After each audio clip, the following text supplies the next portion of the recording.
Il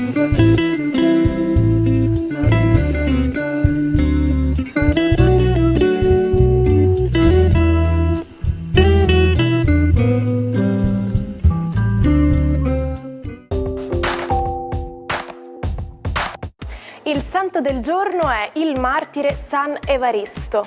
Il nome Evaristo deriva dal greco e significa assai prestante, piacente. Oggi 27 ottobre è la giornata mondiale del patrimonio audiovisivo, proclamata dalla Conferenza Generale dell'UNESCO con lo scopo di sensibilizzare e riflettere sul valore del patrimonio audiovisivo per la memoria collettiva. Sono sempre più numerosi gli archivi di tutto il mondo che ogni anno partecipano a questa celebrazione per riconoscere i meriti delle istituzioni che contribuiscono a tutelarlo.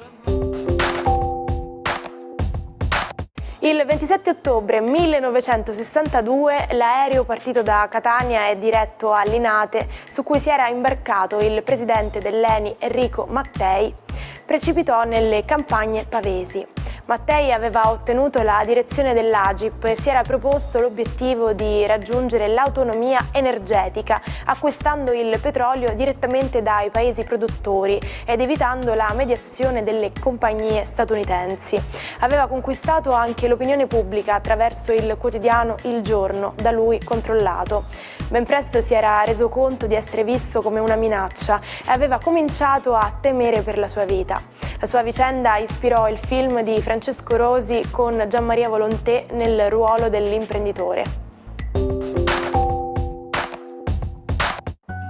Classificare le cose e gli esseri viventi è da sempre stato uno degli obiettivi degli scienziati per cercare di trarre un senso dal mondo.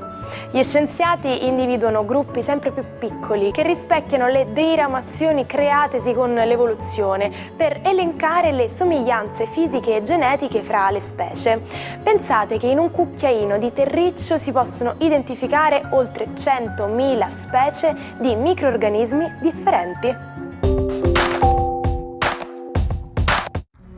Buon inizio settimana ai 12. La luna oggi inizia dal Capricorno a rendere un po' più alacre il lavoro di tutti. Vediamo se con una luna così seria ma confusa proprio da Nettuno e Saturno riuscirà a mettere in riga i segni zodiacali in questo lunedì. Ariete, la luna in Capricorno è proprio fastidiosa per iniziare la settimana di lavoro, proprio perché parla di lavoro, un po' opprimente, ma che non vi dispiace alla fine perché il vostro Marte sta nutrendo delle sane ambizioni che vi portano comunque a fare un'escalation carrieristica. Toro, ottima per voi questa luna, una luna di Trigono, benissimo per iniziare bene la settimana, che vi corrobora e vi dà energia, sentimento e passione.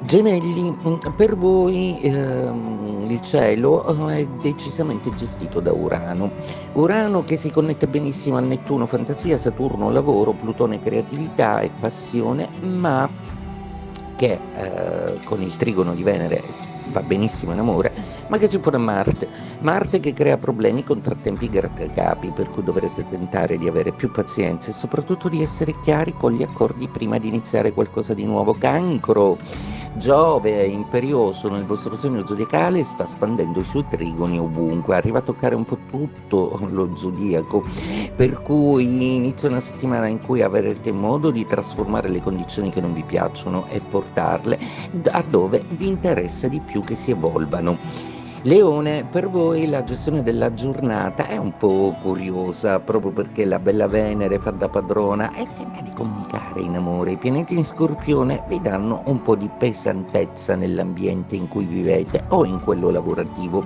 un po' troppi problemi, un po' troppe parole, un po' troppe teste.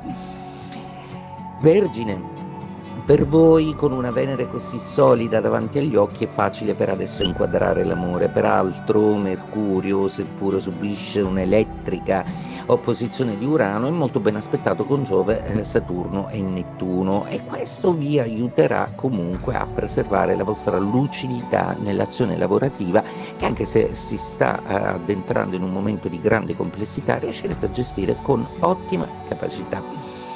Bilancia, per voi la giornata sembra essere veramente splendida, proprio perché state prendendo il meglio di tutto quello che vi si può dare. Il vostro cielo sembra avere a che fare con un'ottica di amore, anche se la vostra Venere ha difficoltà a connettersi a tutto il resto dello zodiaco. Qualcosa vi distrae, ritrovate concentrazione.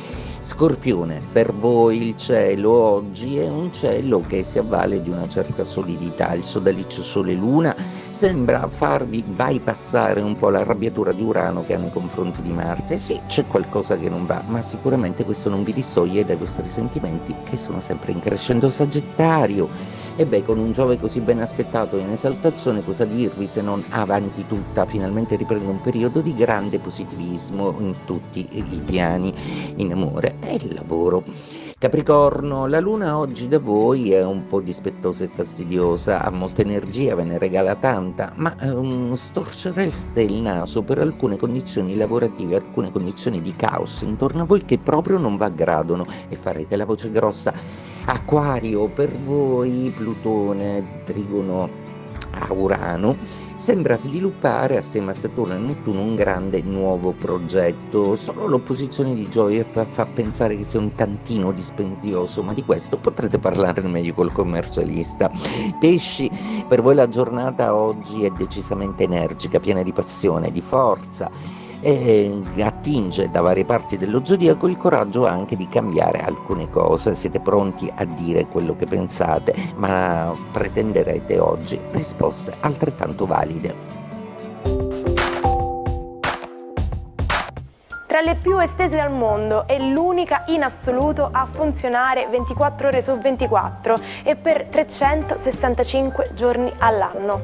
La metropolitana di New York fu costruita dopo quella di Londra e di Parigi per accogliere gli abitanti della più popolosa città degli Stati Uniti. La prima linea venne inaugurata il 27 ottobre del 1904. Comprendeva 29 stazioni in tutto, oggi ne conta 472. Con quasi 2 miliardi di utenti all'anno è tra le più trafficate del pianeta. La traduzione di questa espressione inglese può risultare davvero pericolosa. Blow a fuse si traduce infatti con far saltare un fusibile. Direi che non è il caso di affidarci al correttore automatico, ma di renderla con il nostro italiano perdere le staffe. Il matto di cui parleremo oggi è colui che ha celebrato più di tutti la follia, il filosofo Erasmo da Rotterdam. Chiunque avrà sentito nominare l'Elogio della follia, un'operetta scritta in appena una settimana e in cui è contenuta la sua filosofia di vita. Divenuto monaco perché orfano di origini, Erasmo lascia il convento e accetta l'occupazione da segretario che gli permette di viaggiare. Parte per Parigi ed è protagonista della rivoluzione umanistica che getta le basi del pensiero moderno. In realtà non si può considerare un rivoluzionario perché preferisce non prendere posizione né davanti alle richieste dell'amico Martin Lutero né di fronte alle guerre di religione che colpiscono l'Europa. Ci salutiamo con la frase del giorno. Le idee migliori non vengono dalla ragione, ma dalla lucida, visionaria follia. E quindi oggi arricchite le vostre giornate con creatività, con quella che Erasmo da Rotterdam definirebbe una lucida follia. Noi ci vediamo domani.